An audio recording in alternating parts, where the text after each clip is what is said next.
My name is Serenity, and today, at my mother's funeral, I experienced the most unexpected moment of vindication. 6 years ago, my sister Amanda stole Jackson, the millionaire I was about to marry. Just moments ago, she walked in with him, flaunted her diamond ring, and said those cutting words, "Poor you, still alone at 38. I got the man the money and the mansion." I simply smiled and asked, "Have you met my husband yet?" When I called him over, her face went pale. If you're watching from somewhere warm today, let me know in the comments and hit subscribe because this story about family betrayal and unexpected revenge will warm even the coldest hearts. I never imagined my life would become the plot of some dramatic movie, but looking back, I can trace exactly how it all unfolded. 6 years ago, I was living my dream life in Chicago as an art gallery curator. My passion for art had guided my career choices since college, and at 32, I had finally secured a position at one of the most prestigious galleries in the city. I spent my days surrounded by beautiful creations, connecting artists with collectors and curating exhibitions that told stories through brushstrokes and sculptures.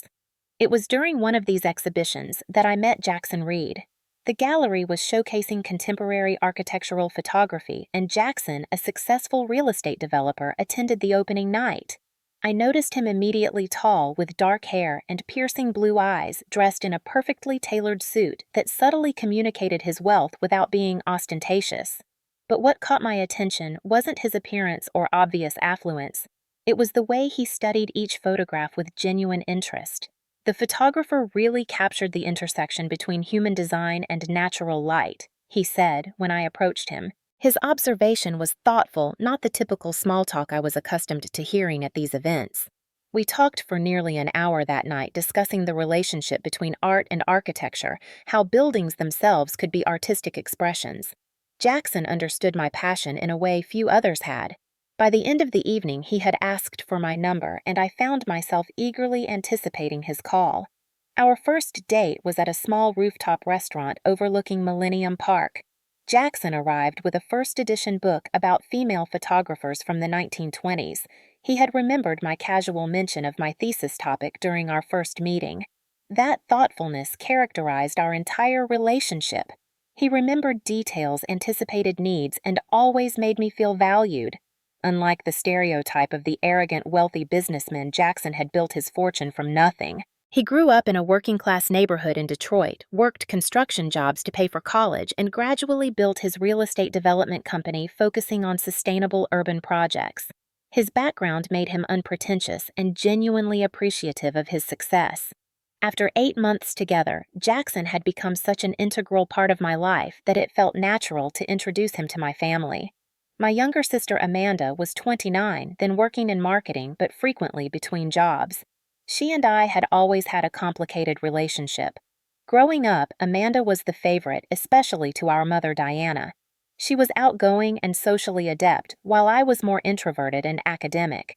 The dynamic created a constant undercurrent of competition that Amanda seemed to thrive on. My father had been my champion until his death 5 years earlier from heart disease. Without his balancing presence, family gatherings had become increasingly tense, with my mother continuously comparing me to Amanda, always finding me lacking in some way. "Your sister just has that special something," my mother would say. "People are naturally drawn to her." The implication that I lacked that something hung unspoken between us. Despite my reservations, the first dinner with Jackson and my family went surprisingly well. My mother was clearly impressed by Jackson's success and charm. Amanda was uncharacteristically quiet at first, observing Jackson carefully before turning on her signature charisma. By dessert, she had positioned herself as the center of attention, telling animated stories that had Jackson laughing. "Your family is wonderful," Jackson said on our drive home. "Your sister is quite the entertainer." I nodded, pushing down a familiar twinge of discomfort. "She's always been the life of the party." As months passed, Jackson became a regular at family gatherings, and even my mother warmed to me more in his presence.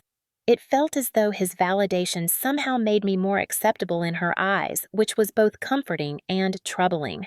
After a year and a half together, Jackson proposed at the Art Institute in the Impressionist Gallery that housed my favorite Monet paintings. He had arranged for a private viewing after hours, and as we stood before water lilies, he dropped to one knee and presented a vintage emerald ring.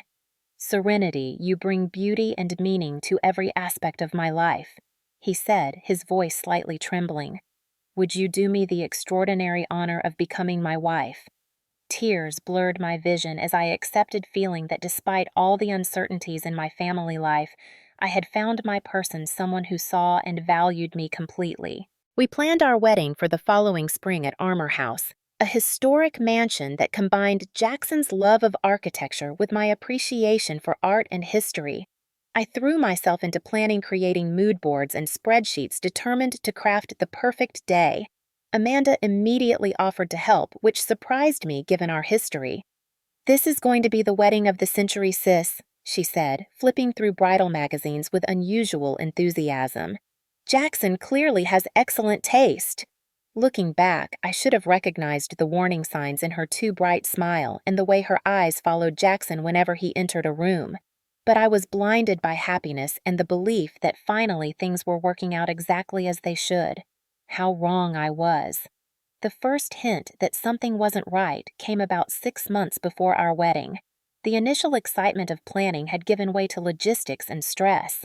Guest list disagreements, vendor complications, and my mother's constant suggestions for changes had left me exhausted. "You should let Amanda help more," my mother suggested during a tense conversation about table arrangements. "She has such a good eye for these things." I had reluctantly agreed, if only to appease my mother and reduce my own stress. Amanda had eagerly taken on several responsibilities, coordinating with the florist, helping select the menu, and even offering to join Jackson to taste wedding cakes when I was stuck at work with a demanding exhibition installation. "Jackson and I have it covered," Amanda had assured me over the phone. "We want everything to be perfect for you." The word "we" created an uncomfortable knot in my stomach, but I dismissed it. Amanda was being helpful and Jackson was being thoughtful. That was all. But then came the text messages. I hadn't meant to snoop. Jackson had left his phone on the coffee table while showering, and a notification from Amanda lit up the screen. "Had so much fun yesterday. Our secret is safe with me." When I casually mentioned the message to Jackson, he laughed it off. "We were looking at surprise wedding gifts for you. Amanda thought you might check my browser history." The explanation made sense, but something in his too quick response left me uneasy. Over the following weeks, I noticed subtle changes in Jackson's behavior. He worked late more frequently. Our nightly calls when he traveled became shorter. He seemed distracted during our wedding planning sessions, deferring more decisions to me, or increasingly to Amanda. "Maybe you should ask your sister about that," became his common response to questions about details he had previously been engaged with. When I shared my concerns with my mother during a Sunday brunch, she immediately dismissed them. "Every bride gets nervous before the wedding. Jackson adores you. Stop creating problems where there are none." But the problems weren't in my imagination. A few weeks later, my friend Tara mentioned seeing Jackson and Amanda together at River Roast, an upscale restaurant on the Chicago River. "They seemed deep in conversation," Tara said hesitantly. "I thought about saying hello, but they looked intense." I forced a smile. "Probably discussing wedding surprises again." Tara nodded, but her expression remained concerned. "Probably." That night, Jackson canceled our dinner plans, citing a late meeting with investors. I tried to focus on work, answering emails and reviewing artist submissions, but Tara's words kept repeating in my mind. Around 8, I decided to surprise Jackson at his office with takeout from his favorite Thai restaurant.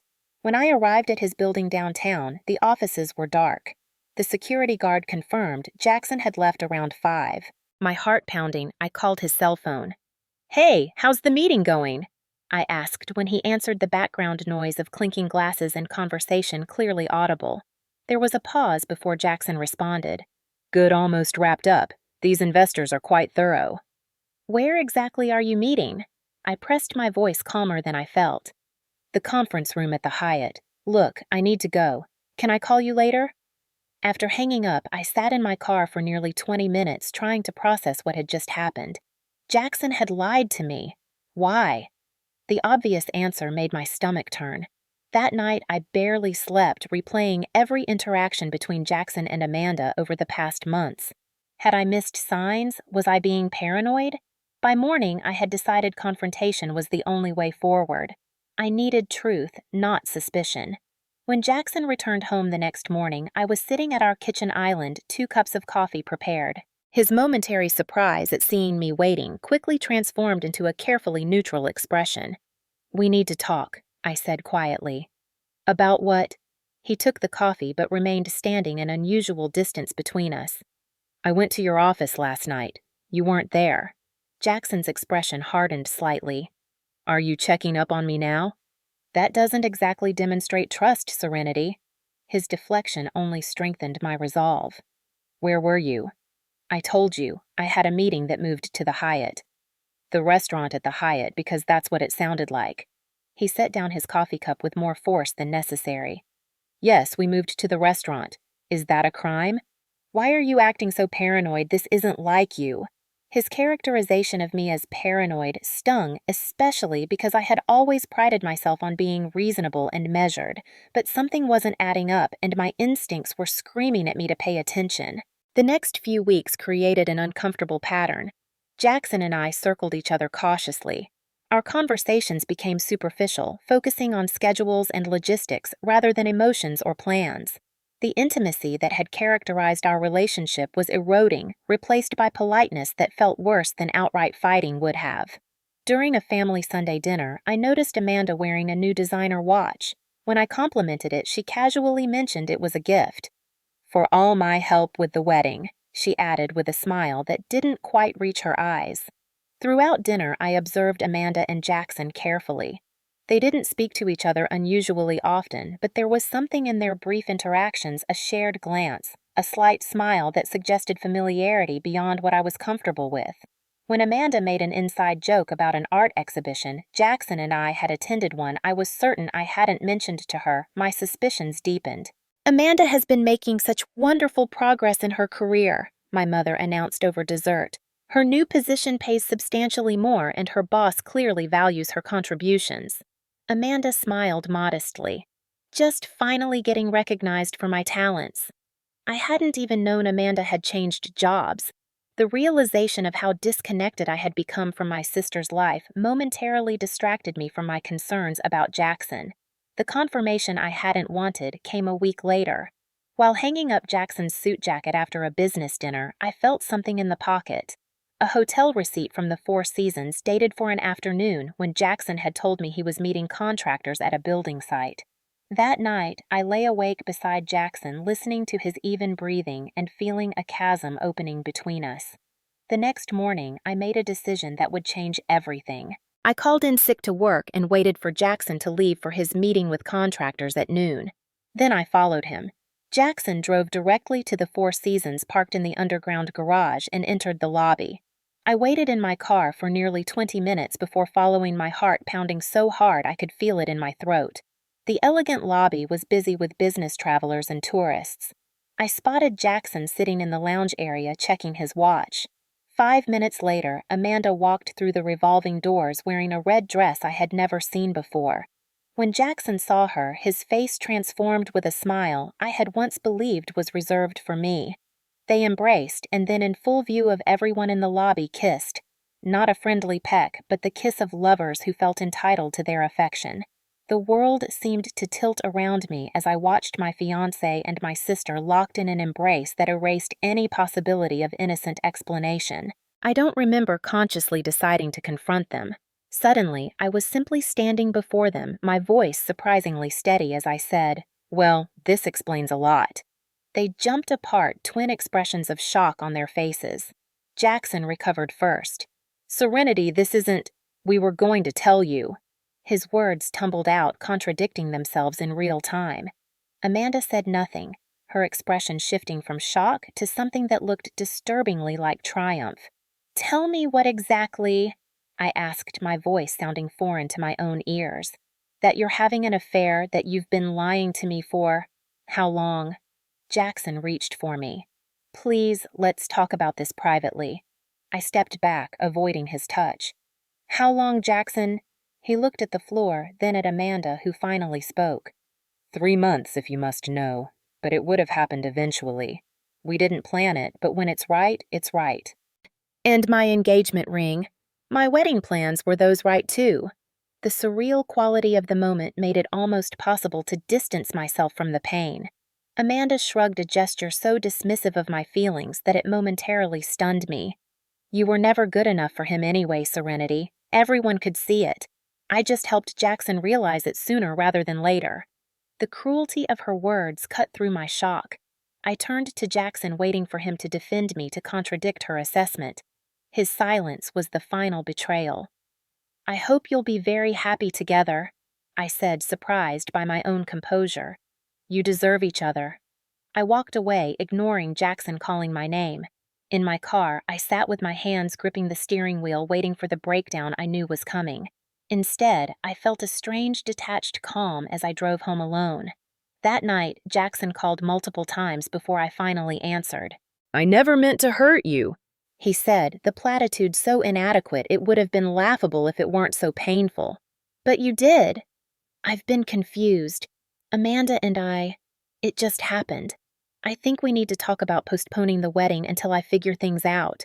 The audacity of his suggestion that our wedding might still be an option while he figured things out with my sister finally broke through my numbness.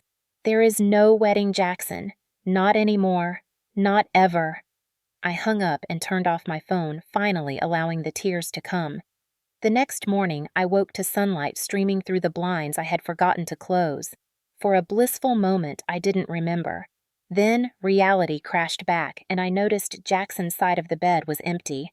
On his pillow lay my engagement ring and a handwritten note. I never deserved you. I'm sorry. Jackson. The brevity of his apology was another wound.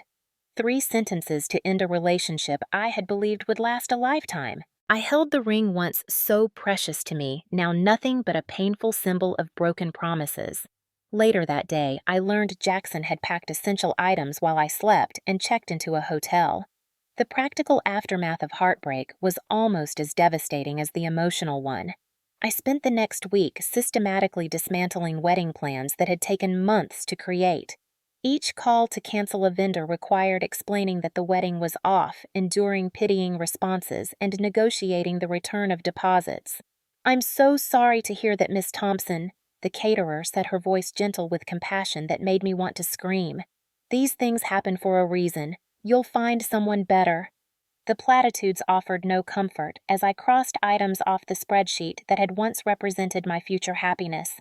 The final call was to the printer to cancel the invitations that thankfully hadn't yet been mailed. My mother called 3 days after the confrontation at the hotel. Serenity, we should talk about this situation. What situation would that be, Mom? The one where my sister is sleeping with my fiancé, or the one where my wedding is canceled? Her sigh communicated her frustration with my tone. I understand you're upset, but there are always 2 sides to every story. Amanda says their connection was instant and undeniable. Sometimes these things happen. Her defense of Amanda's actions left me speechless. When I finally found my voice, it was shaking with anger. Are you seriously justifying what they did? I'm simply saying we should try to understand both sides. Family is forever Serenity. Men come and go, but sisters are always sisters. The conversation ended with my mother extracting a promise that I would think about forgiving Amanda and consider attending Sunday dinner the following week. I had no intention of doing either. The true depth of the betrayal became clear when I opened Instagram that weekend to find a photo of Amanda and Jackson at a rooftop bar, his arm around her waist, her head resting on his shoulder. The caption read, "When you know, #blessed." The post had dozens of supportive comments, including one from my mother. So happy for you both. Love finds a way. I closed the app and threw my phone across the room, finally giving in to the rage I had been suppressing. How dare they flaunt their relationship publicly barely a week after destroying mine? How dare my mother endorse their betrayal? I called my gallery director and requested a leave of absence citing family emergency. For the next 2 weeks, I barely left my apartment. I ignored calls from friends, ordered delivery food I couldn't taste, and slept fitfully between bouts of crying. The person I had been optimistic, trusting, confident seemed to have disappeared, replaced by someone I didn't recognize in the mirror. Through mutual friends, I learned Amanda had moved into Jackson's lakefront mansion. They were seen at charity events and restaurant openings, Amanda draped in new designer clothes and jewelry. My mother had apparently become a regular visitor, proudly introducing Amanda to Jackson's social circle. The knowledge that my colleagues and friends were aware of my humiliation made returning to work nearly impossible. I forced myself to go through the motions, but conversations stopped when I entered rooms and concerned glances followed me through the gallery. "We're all here for you," my coworker Lydia said one afternoon, her kindness almost unbearable. "Whatever you need." What I needed was impossible to rewind time, to unhappen the betrayal, to unlearn the knowledge that the people closest to me were capable of such cruelty. The final straw came 3 months after the confrontation. My mother called to invite me to a housewarming party she was hosting for Amanda and Jackson. "It would mean so much if you could be there," she said, as if asking me to attend a routine dinner rather than a celebration of my greatest heartbreak. "Are you serious?" I asked, genuinely unable to comprehend her request. "Serenity, it's time to move forward. Amanda is your sister. Jackson has made his choice. Holding on to bitterness will only hurt you." Something broke inside me at her words. "I won't be attending. In fact, I think it's best if we don't speak for a while. I need space from all of you." "You're being melodramatic," my mother replied, her dismissal of my feelings so familiar it almost didn't hurt anymore. Almost. "Goodbye, Mom." I hung up and made a decision that had been forming in my subconscious for weeks. I needed to leave Chicago. Every street corner, every restaurant, every gallery opening held memories now poisoned. I had received a job offer from the Whitney Museum in New York months earlier, but had declined, unwilling to leave Jackson and the life we were building. Now I wondered if the position might still be available. It was. The curator who had taken the job had unexpectedly received a fellowship in Paris, creating an opening just when I needed an escape. Within a month, I had sold my apartment, packed my essential belongings, and booked a one-way flight to New York. The night before I left, I stood in my empty apartment surrounded by boxes and bare walls. I weighed 15 pounds less than I had on the day of my confrontation with Jackson and Amanda. Dark circles beneath my eyes testified to months of inadequate sleep. My hair, once my pride, had lost its shine. The physical manifestations of my emotional state were impossible to ignore. As I looked around at the space that had witnessed my happiness and subsequent collapse, I made a promise to myself. This would be the last night I spent crying over Jackson Reed and Amanda Thompson. Tomorrow would be the first day of my new life, one where I defined myself by my own standards, not through the eyes of a man or the approval of my family. 8 months after I moved to New York, I received a text from Tara. "Thought you should know. Jay proposed to A last night at Everest. Diamond size of a golf ball. Call if you want to talk." I stared at the message for a long time, waiting for the tidal wave of pain. Instead, I felt a dull ache, like pressing on a bruise that had begun to heal. I didn't call Tara. There was nothing to say.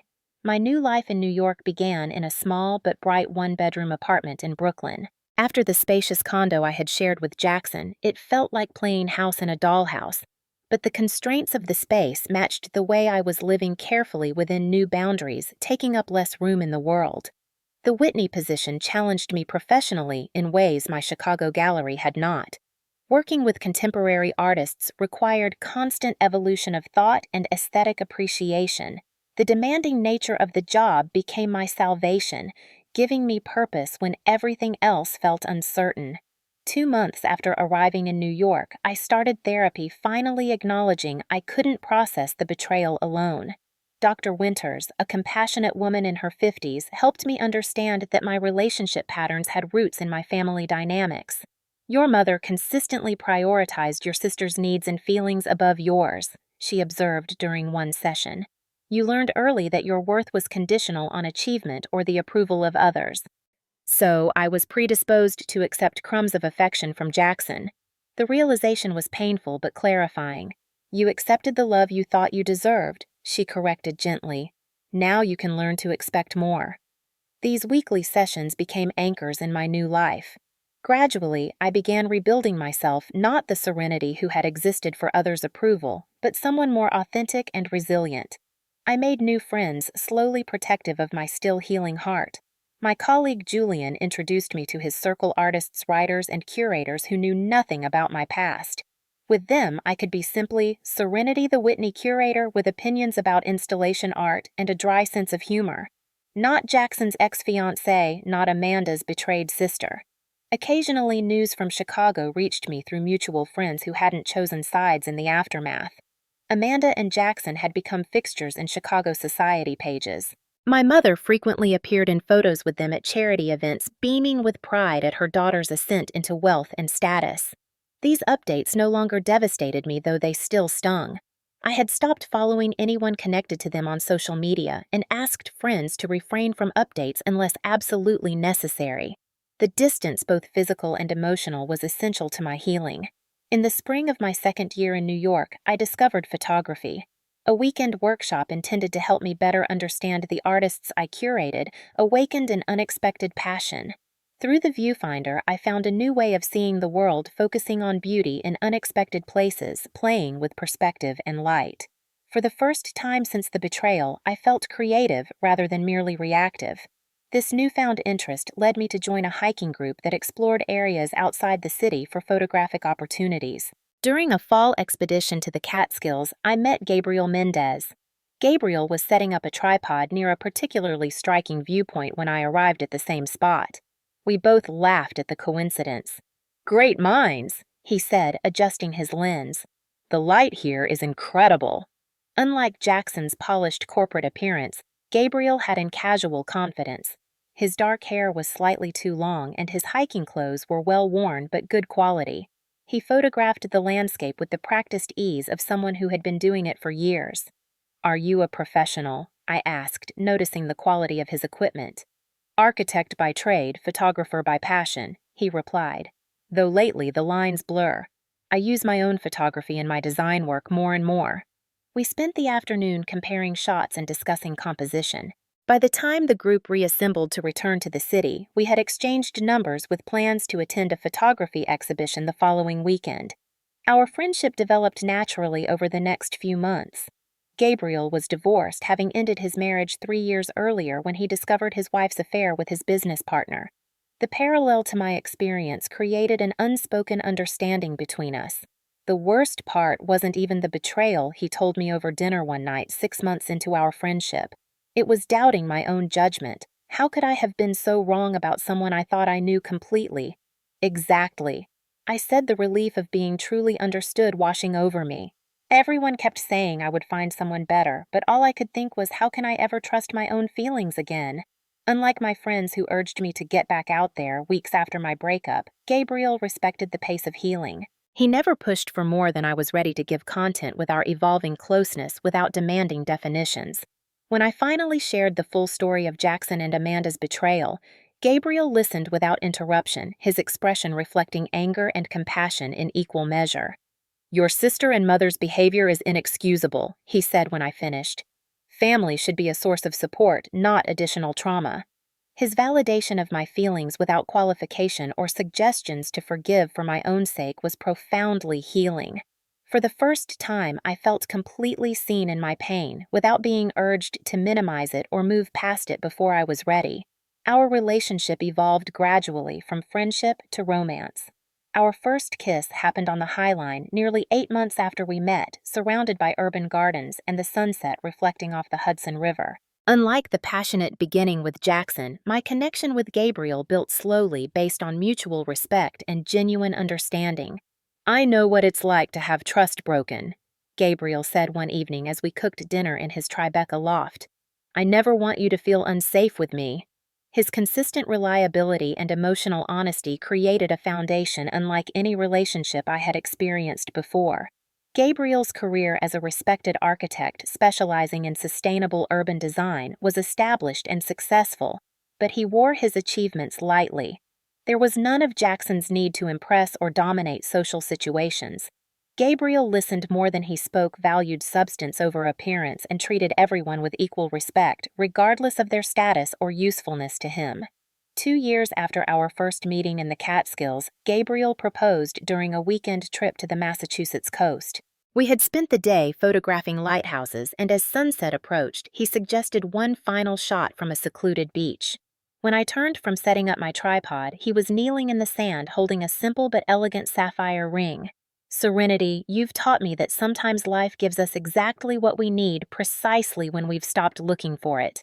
I love your strength, your creativity, your capacity for joy despite pain.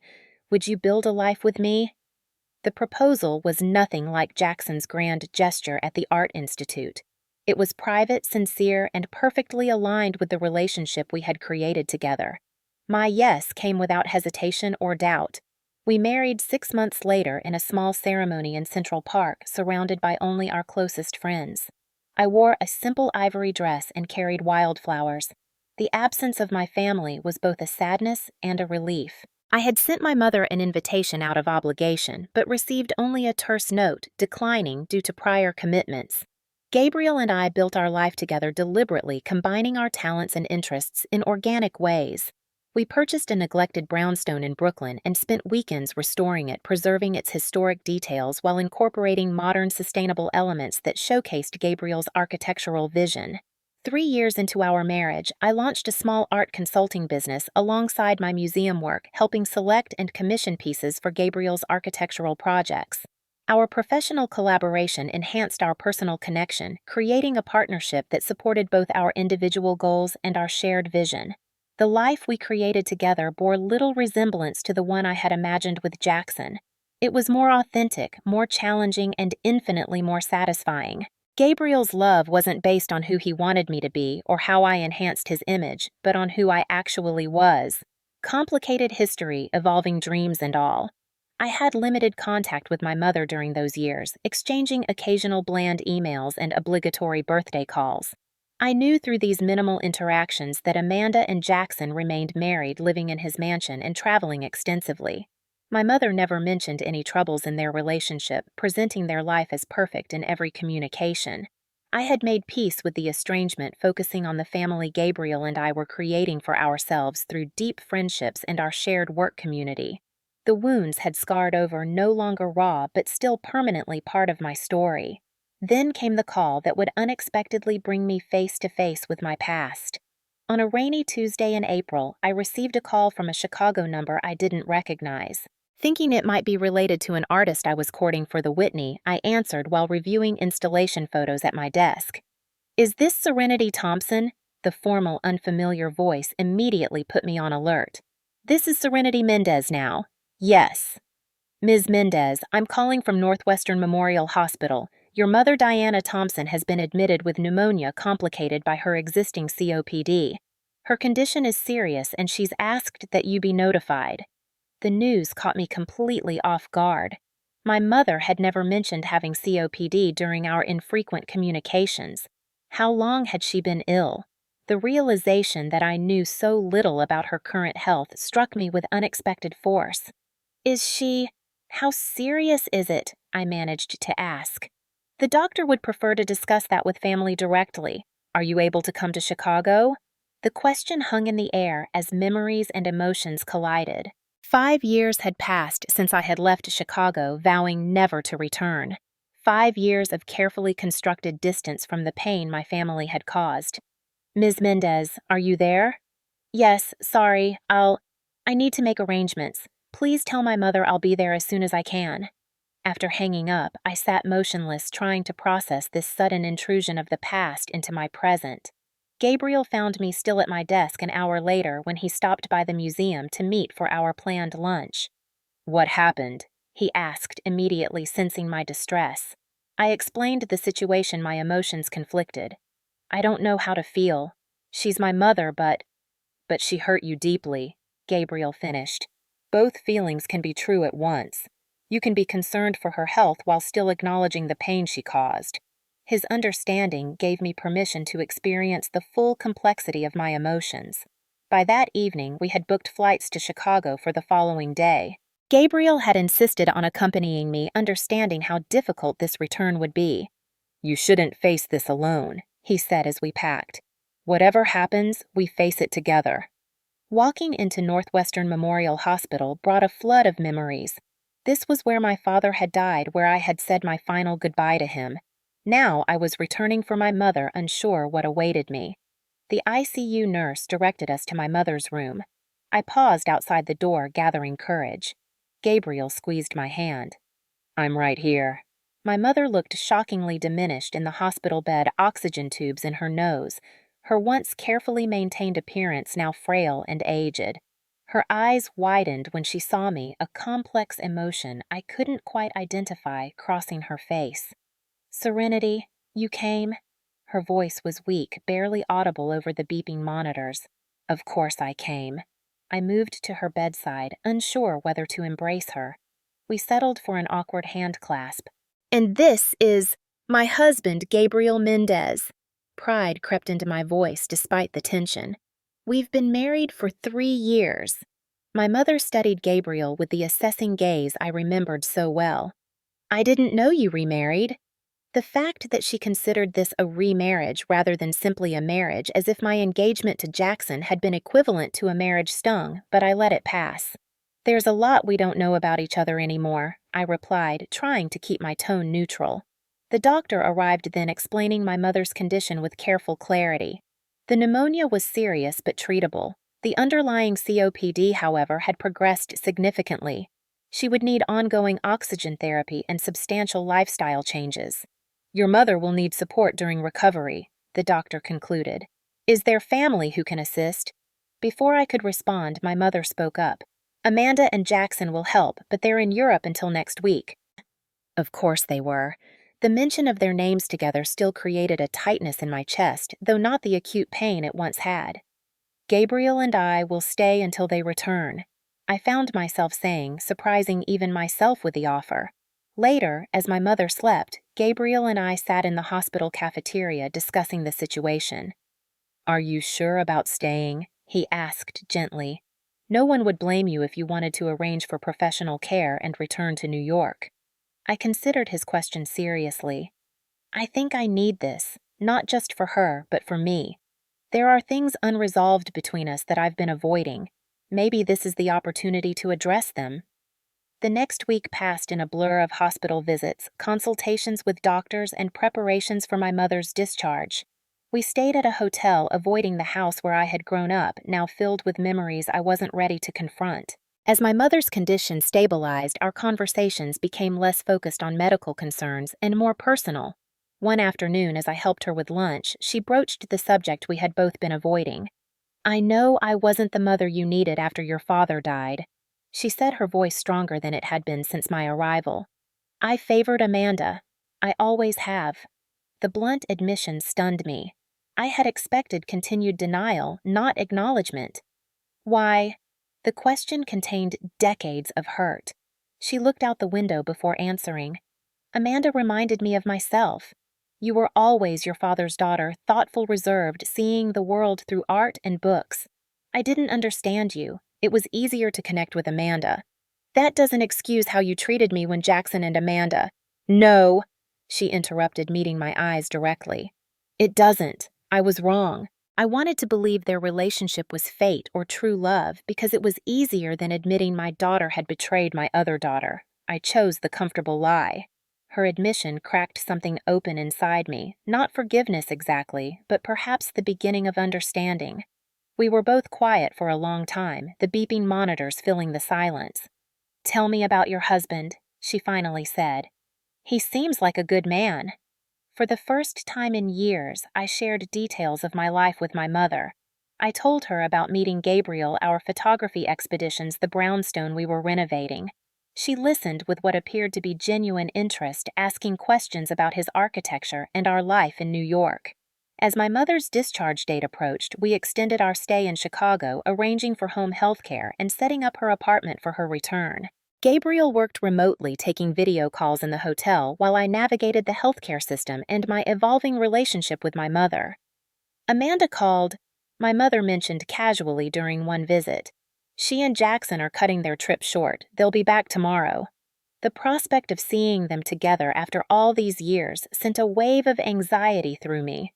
Gabriel noticed my tension when I returned to the hotel that evening. We can leave before they arrive, he offered. Your mother is stable now. I considered the offer, tempted by the easy escape, but something had shifted during these days in Chicago. No, I think I need to see them, to prove to myself that they no longer have power over me. The next day, my mother asked about the issue that had been hovering unspoken between us. Will you see Amanda while you're here? I don't know, I answered honestly. I'm not sure what good it would do. She's different now, my mother said, a shadow crossing her face. The money, the status, it's changed her. I raised an eyebrow. Not for the better, I take it. My mother looked away. Just different. Later that afternoon, the hospital nurse mentioned something that caught my attention. Your sister visits every Wednesday like clockwork. Always brings flowers, stays about 20 minutes, then rushes off. Your mother lights up for those visits, then gets quiet after she leaves. The information was puzzling. My mother had implied a closer relationship with Amanda, but these brief ritualistic visits suggested otherwise. I filed the observation away, unsure what to make of it. That evening, my mother brought up another difficult subject. I'd like both my daughters with me when I come home. I know it's asking a lot, but would you consider being there when Amanda visits tomorrow? The request was precisely what I had been dreading, yet also somehow inevitable. After consulting with Gabriel, who promised to be by my side, I agreed. The following day, my mother was discharged. We helped settle her into her apartment, arranging medications and ensuring the oxygen equipment was properly set up. Gabriel and I were organizing the kitchen when the doorbell rang. Would you get that? My mother called from her bedroom. It should be Amanda. My heart pounding, I opened the door to find my sister standing there, a bouquet of lilies in one hand, her other hand adorned with a diamond ring that could indeed be described as the size of a golf ball. She froze when she saw me, shock registering on her perfectly made-up face. Serenity, what are you doing here? Mom's been in the hospital, pneumonia and COPD. Didn't she tell you I was here? Amanda's expression suggested this was news to her. She just said she was being discharged today. I've been in Europe with Jackson. We just got back last night. The awkward silence was broken by Gabriel appearing behind me. Hi, I'm Gabriel Mendez, Serenity's husband. Amanda's eyes widened slightly as she took in Gabriel. Amanda Reed, she replied, emphasis on her married name.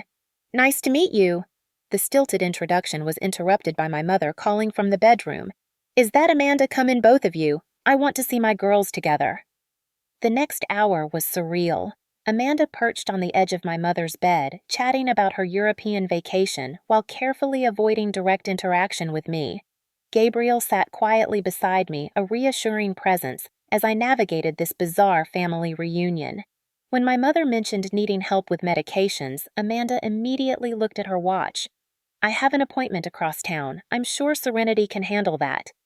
Actually, Gabriel interjected smoothly, we've arranged for a home health aide. She'll be here in about an hour. Amanda looked relieved, then guilty about her relief. Well, that's good. Professional help is best. She stood gathering her designer purse. I should go. Jackson is waiting in the car. The mention of Jackson still in the vicinity sent a jolt through me, though not as powerful as I had feared. Gabriel placed his hand over mine, a silent reminder of our shared strength. After Amanda left, my mother sighed deeply. She never stays long.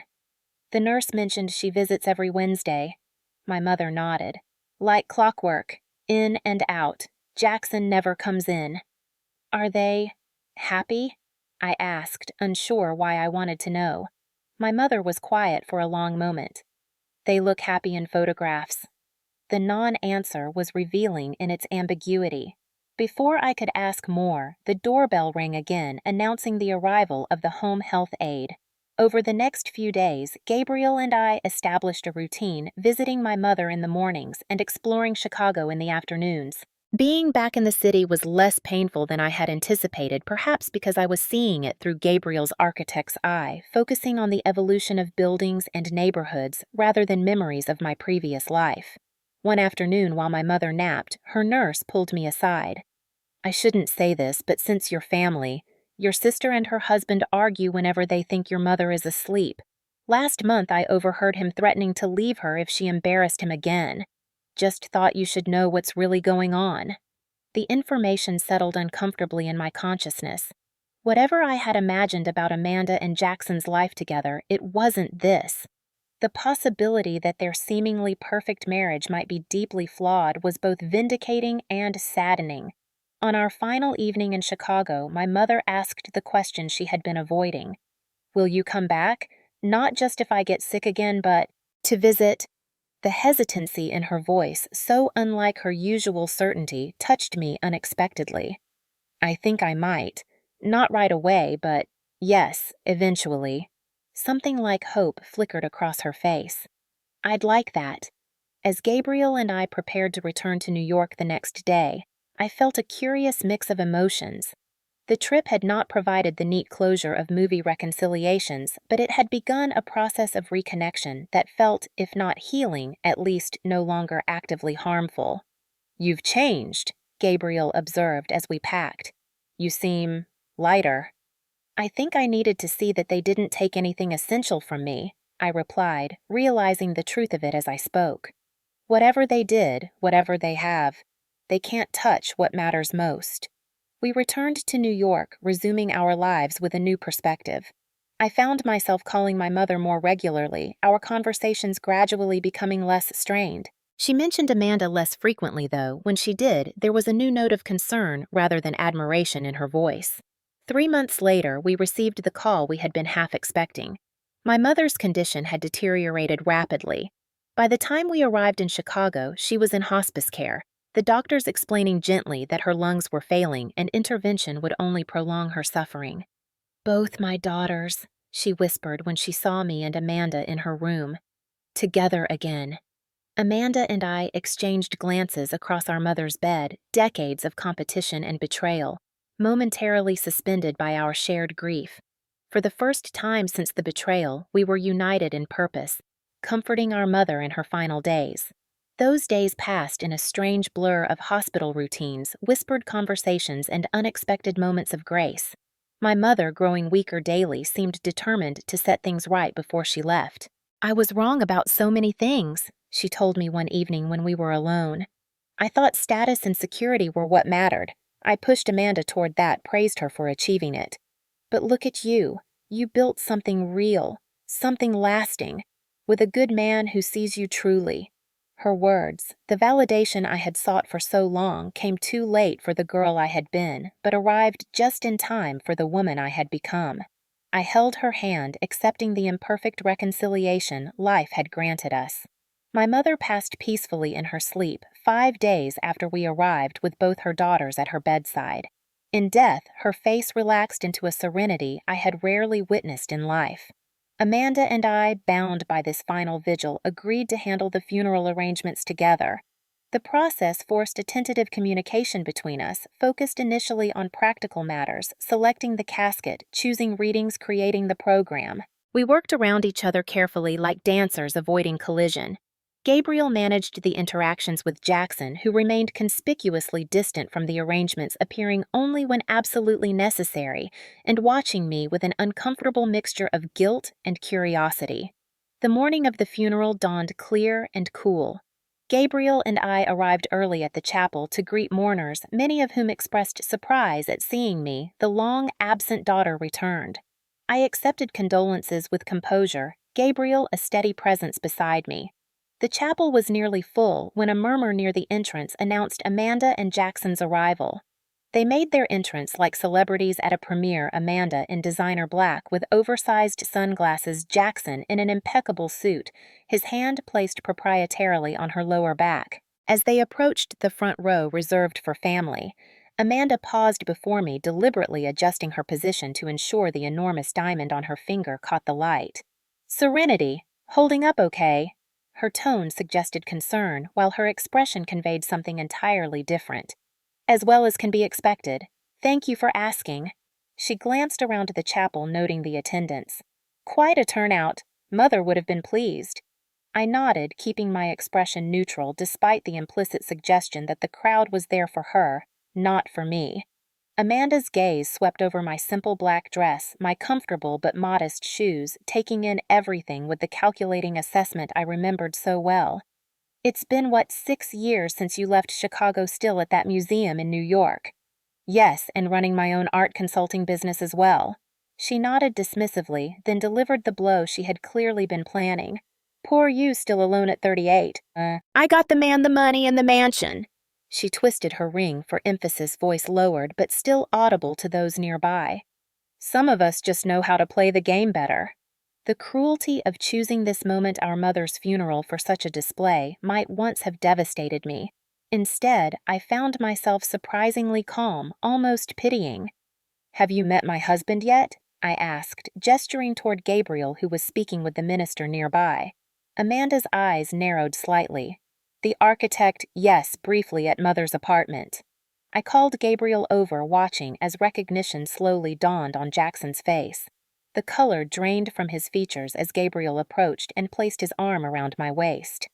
Gabriel, you remember my sister Amanda and her husband Jackson? Gabriel extended his hand politely. Of course. My condolences on your loss. Jackson stood frozen, staring at Gabriel as if seeing a ghost. Gabriel Mendez, from GDM Sustainable Designs. Gabriel nodded. That's right. We've met before at the International Green Building Conference in Singapore, I believe.